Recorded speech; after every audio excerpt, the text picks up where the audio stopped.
Bienvenue dans ce live, je suis tellement excitée de vous retrouver ce soir-là. Je pense que je suis vraiment excitée parce que c'est comme le premier soir des vacances officielles.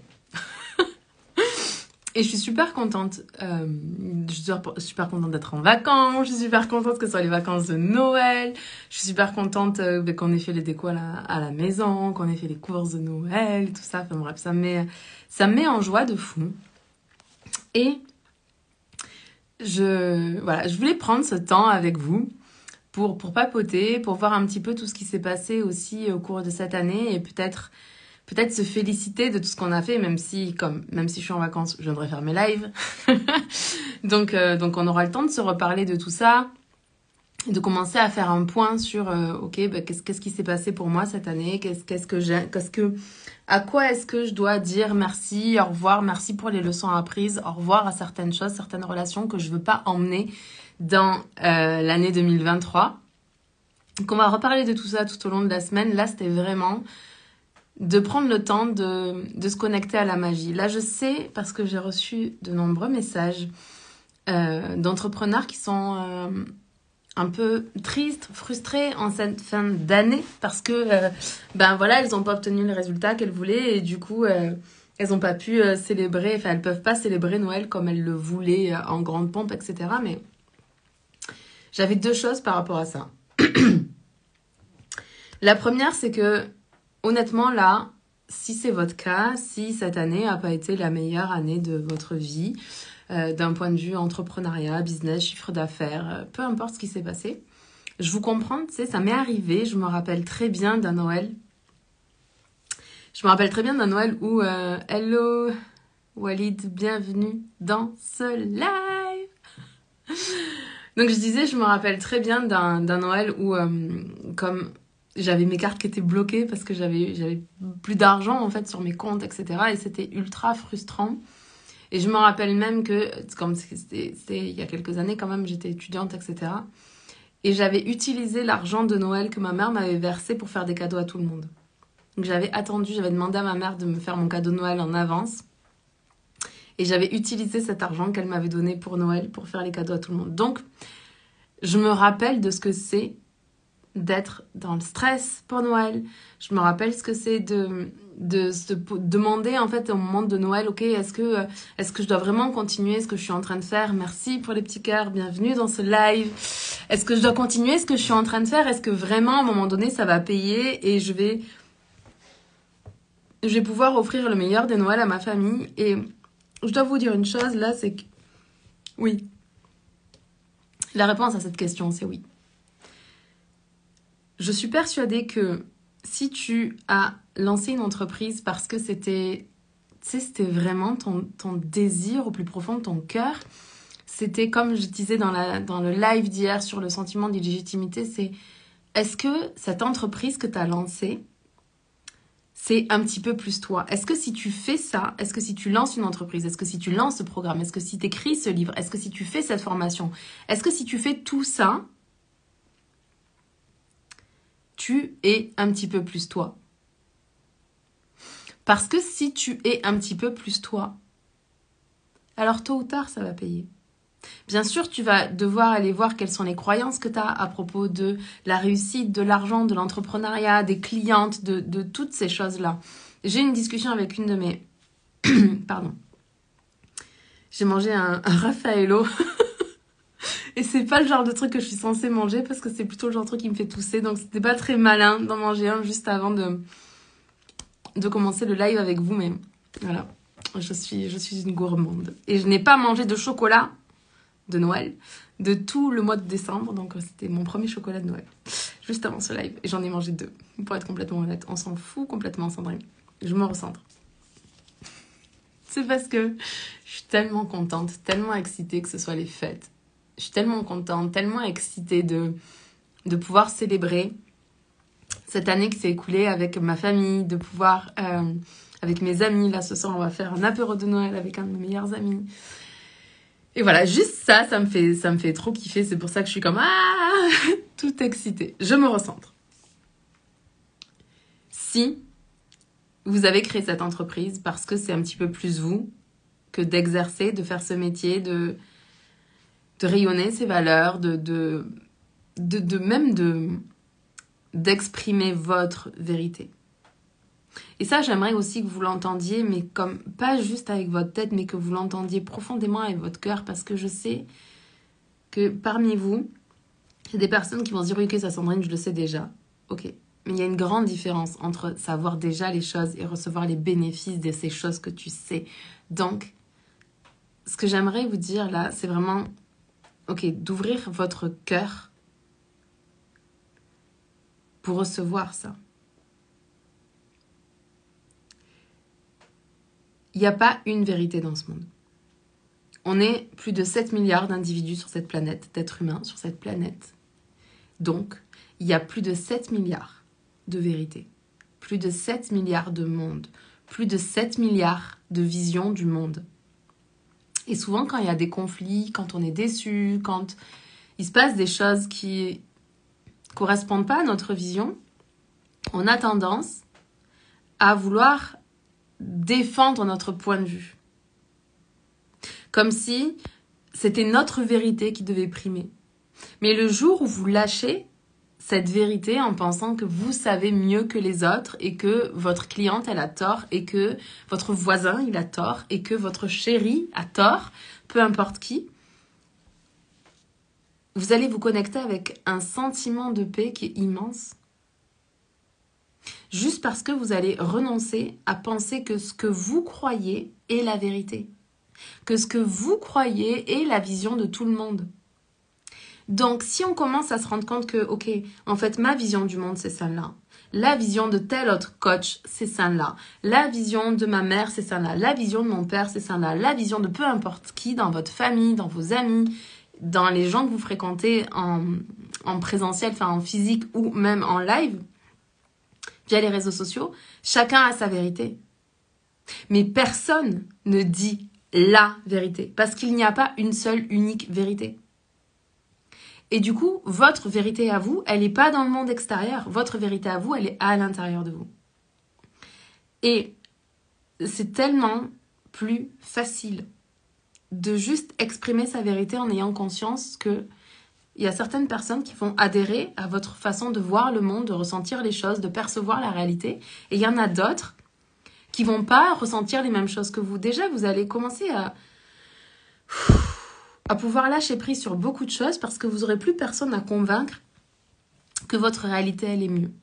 Quand j'ai les gens au téléphone, des gens de ma famille, mes amis, etc., et qui parlent de certaines choses qui se passent en ce moment, j'ai pas la même vision qu'eux. J'ai pas l'impression que c'est le drame. Je pense que les médias en rajoutent beaucoup et utilisent la peur pour dominer les populations, les masses, les choses comme ça. Parce que c'est un très bon moyen de contrôle, la peur. J'entends que la réalité, elle n'est pas celle qu'on souhaiterait tous. Ça, je suis d'accord. Mais de là à penser que c'est dramatique, je suis pas d'accord. Parce que finalement, si on dit aux gens, c'est dramatique, on va pas s'en sortir, je sais pas comment on va faire, c'est la crise, on est en pleine récession, blablabla, blablabla, qu'est-ce qu'on va faire? On va juste créer plus de ça. Parce que les gens, ils vont avoir peur. Il y a ceux qui sont directement impactés par ça et du coup c'est difficile pour eux. Et puis il y a tous ceux qui pourraient ne pas être impactés par cette réalité externe. S'ils n'avaient pas peur. Hello mademoiselle Lucie, bienvenue dans ce live. Donc, il n'y a pas une réalité, il n'y a pas une vérité. Il y a 7 milliards de vérités, 7 milliards de réalités. Quand vous allez être au repas de Noël avec votre famille, vos amis, peu importe avec qui vous faites Noël, peu importe que vous fassiez Noël ou pas, dans ces moments-là, il y a toujours quelqu'un qui va dire sa vérité. Vous n'êtes pas obligé d'y adhérer. Vous n'êtes pas obligé d'adhérer à la vérité d'une personne. Tout comme quand vous entendez une coach ou même plusieurs coachs dire une chose, vous n'êtes pas obligé d'adhérer à cette réalité, à cette vérité, si ça ne résonne pas pour vous. Ce que vous pensez est toujours plus important que ce que la plupart des gens, des autres personnes pensent. Même si les personnes qui pensent ces choses-là, c'est des personnes qui sont importantes pour vous ou qui sont une figure d'autorité. Vous avez le droit d'avoir votre vérité, vous avez le droit d'exprimer votre vérité, et c'est pas grave si vous n'êtes pas entendu parce que pendant longtemps, potentiellement, vous n'avez pas non plus écouté la vérité des autres. Parce que vous avez cru qu'il n'y avait qu'une seule vérité. Et du coup, pour revenir à ce que je disais précédemment, à ce dont je parlais précédemment, je disais que j'avais reçu quelques messages d'entrepreneurs qui sont dans le milieu du bien-être et qui sont très inquiètes par rapport à la situation économique, par rapport à tout ce qui se passe un petit peu aussi dans l'industrie en ce moment. Et qui se disent, oui, mais est-ce que, tu sais, Sandrine, j'ai pas les résultats que je voulais, là, ça correspond pas aux objectifs que je m'étais fixés en janvier, etc., etc. Par rapport aux objectifs, je dois vous dire quelque chose. C'est rarement une bonne idée. C'est bien, tu sais, d'avoir un objectif financier, mais c'est plus bien, c'est plus intéressant parce que ça donne une direction. Ok, je veux générer 100 000, 200 000, 1 million de chiffre d'affaires dans l'année. Ça va vous donner une direction, vous allez pouvoir découper pour mettre en place des actions. Mais ce que vous allez pouvoir contrôler, c'est les actions que vous mettez en place ou pas. Si par exemple, vous vous dites, ok, admettons, je veux faire 100 000 euros cette année, ça veut dire que je dois vendre, je sais pas moi, 3 programmes à tel prix, tel prix, tel prix, il faut que je vende à tant de personnes, tant de personnes, tant de personnes. Vous n'allez pas pouvoir contrôler ça. Par contre, vous allez pouvoir contrôler les actions que vous mettez en place pour que les gens vous découvrent. Vous allez pouvoir contrôler la création, c'est-à-dire entre le moment où vous avez l'intuition et le moment où vous descendez cette intuition dans le monde physique, matériel et que vous le proposez au monde. Ça, c'est des choses que vous pouvez contrôler. Si les gens achètent ou pas, vous pouvez pas contrôler. Vous pouvez contrôler si vous parlez de votre offre, si vous vous dites, ok, bah, cette offre, elle est tellement géniale là, ça a tellement changé ma vie de voir les choses comme ça a aidé X et Y personnes, telle année, c'était tellement la galère, je vous ai dit, quand j'étais étudiante, là, je me rappelle d'un Noël où j'avais ma carte qui était bloquée, j'avais juste attendu que ma mère me donne de l'argent pour Noël pour pouvoir faire les cadeaux à toute ma famille. C'est la vérité, c'est ce que j'ai vécu. Et quand on vit des choses comme ça, là, c'est pas tellement agréable parce que cet argent, j'aurais tellement aimé l'avoir pour moi, pour me payer des trucs pour moi, pour me faire plaisir à moi, parce que c'était difficile. Enfin, je veux dire, quand on arrive à Noël et que nos comptes sont bloqués, c'est que c'était pas la meilleure année de notre vie. Ok? Donc ça m'est arrivé, je sais ce que c'est. Mais je sais aussi comment on fait pour pas être dans cette situation-là. Et c'est pas parce qu'on va se fixer un objectif le 1er janvier, ou admettons, on va se dire, je sais pas moi, je veux perdre 5 kilos pendant les 6 premiers mois de l'année, admettons, 3 premiers mois. C'est pareil, c'est juste une indication, c'est juste la direction. Ce qu'on va aller regarder, c'est ok, qu'est-ce que je pourrais enlever de mon alimentation? Est-ce que je pourrais enlever les chocolats là qu'on va m'offrir à Noël? Est-ce que je peux aller marcher au moins 3 fois par semaine, allez, alors qu'habituellement je reste mes fesses posées, vissées dans mon fauteuil à travailler ou dans mon canapé, peu importe. C'est sur les actions que vous allez pouvoir contrôler. C'est pour ça que les plans d'action, ils sont tellement importants. Parce qu'en fait, souvent ce que je vois, c'est « Ok Sandrine, je vais lancer mon entreprise dans l'énergie féminine et j'ai pas envie d'avoir de structure et j'ai pas envie d'avoir de plan d'action. C'est trop lourd pour moi, ces choses-là. J'ai l'impression que je suis privée de liberté si je fais ces choses-là. » Mais pour moi, l'énergie féminine et l'énergie masculine, c'est comme pour concevoir un enfant. Même si je m'assois dans ma salle de méditation et que je médite toute la journée en ressentant le fait que je suis enceinte, que je vais avoir un bel enfant, que je suis prête et toutes ces choses-là, si à un moment donné, je fais pas l'amour avec un homme, ça va être compliqué, ou si je me fais pas féconder par un spermatozoïde. Donc ça, c'est l'énergie masculine. Mais pour concevoir n'importe quel projet, c'est la même chose. Vous avez besoin et de la structure, et vous avez besoin de votre intuition, de votre énergie féminine, de votre créativité, toutes ces choses-là. Mais les plans d'action, ils sont importants. Pourquoi? Parce qu'on va avoir des indicateurs d'action. On va se dire, ok, je veux perdre par exemple 5 kilos, je vais faire du sport 3 fois par semaine. Et puis les moments où je fais pas mon sport, je vais aller me balader au moins 3 fois par semaine, une demi-heure. Ça, c'est des actions que vous allez pouvoir contrôler. Mais si vous vous donnez des objectifs que vous ne pouvez pas contrôler, vous allez vous sentir déçu à chaque fin d'année. Donc, on va juste mettre toutes ces frustrations, toutes ces déceptions de côté. On va juste lâcher prise ensemble sur la prochaine semaine. Ok, la prochaine semaine là, c'est pas le moment de vous faire le nouveau plan d'action, de je sais pas quoi, de faire le dernier truc, machin, avant que l'année termine. À moins que vous ayez un programme que vous savez qui va changer la vie des gens en 2023 et que vous avez vraiment envie de partager ça. Mais ne vous mettez pas la pression, partez juste cool. On va juste lâcher prise sur tous les trucs qui se sont pas passés comme on aurait souhaité que ça se passe. On va juste aller voir aussi tout ce qu'on a réussi. Il y a comme une semaine de ça, à peu près, je crois que c'est ça, il y a une semaine, j'étais en mastermind avec les filles de mon mastermind. Et du coup, la dirigeante du mastermind a dit « Ok, on va faire un bilan de l'année, mais je veux pas que vous fassiez un bilan de tout ce qui va mal ou de tout ce qui s'est mal passé cette année. Je veux que consciemment, on décide de voir tout ce qui s'est bien passé. Tous les endroits où on a progressé, tous les endroits où on est devenu meilleur cette année.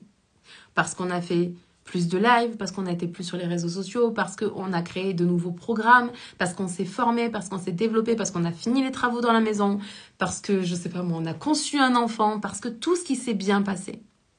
Comme si, en regardant 2022, de cette manière-là, de tout ce qu'on a réussi cette année, de tout ce qui s'est bien passé cette année pour nous, on exorcisait tout ce qui s'est pas bien passé.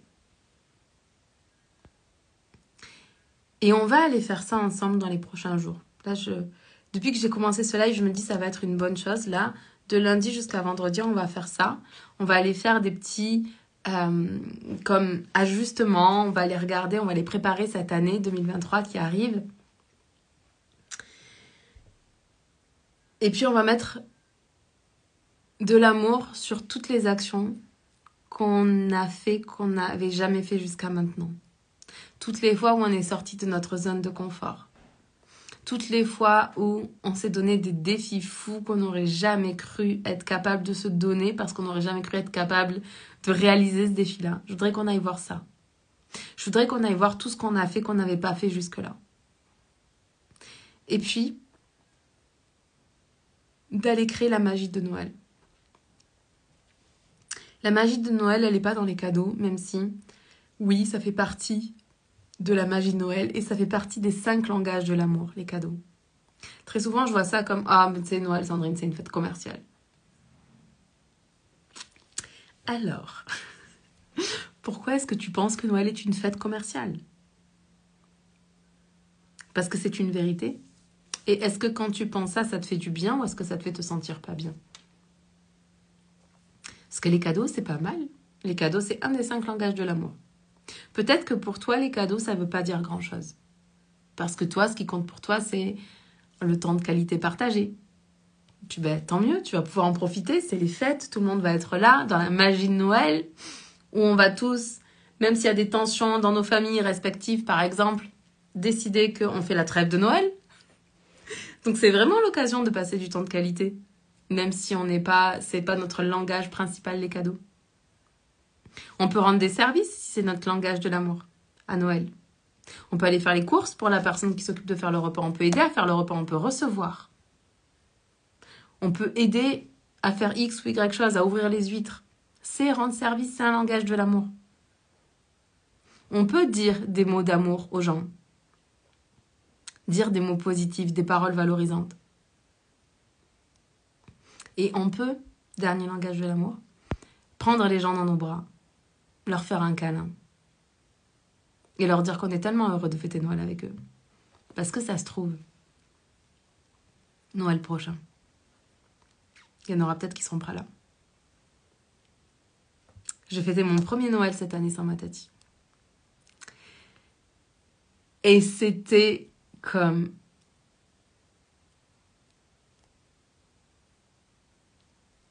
Il y a un terme en anglais que j'ose pas utiliser là parce qu'avec mon accent fantastique, ça va être dramatique. Mais ma partner in crime. Elle savait tout. Tous mes succès, tous mes échecs, toutes nos disputes avec Seb. Elle savait tout. C'était mon repos de la guerrière. C'est elle que j'allais voir quand c'est comme ça allait pas ou quand j'étais pas contente, etc. J'allais me ressourcer chez elle. Et ben cette année, elle sera pas là. Donc, je crois que Noël, c'est le moment parfait pour remettre de la valeur sur des choses qui sont importantes pour nous. Et peu importe que ces choses, ce soit de faire des cadeaux ou que ce soit de dire aux gens qu'on aime, qu'on les aime. En tout cas, Noël, c'est toujours l'occasion de créer intentionnellement de la magie. Et ça, on est tous capables de le faire. Pour passer des bons moments pour nous, pour notre plus grand bien à nous, mais pour le plus grand bien des gens qu'on aime aussi. Et in fine, pour le plus grand bien du monde dans lequel on vit. Donc, ce live était du freestyle total, mais j'étais super contente d'être en live avec vous. Et je vais vous laisser parce que je vais aller retrouver mes amis. Et qu'on va aller se boire un peu de champagne ce soir, ça va être super. Ça va nous permettre d'introduire les fêtes. Donc je vous souhaite de passer des très très belles fêtes de fin d'année si on ne se voit pas en live. Moi je vais être là en live comme tous les jours, demain et après-demain. Et à partir de lundi, je vais réfléchir à qu'est-ce que je pourrais vous faire en termes d'exercice là pour que vous puissiez démarrer 2023 de la plus grande des manières. Je vous aime, je vous embrasse, on se parle demain. Et surtout, profitez.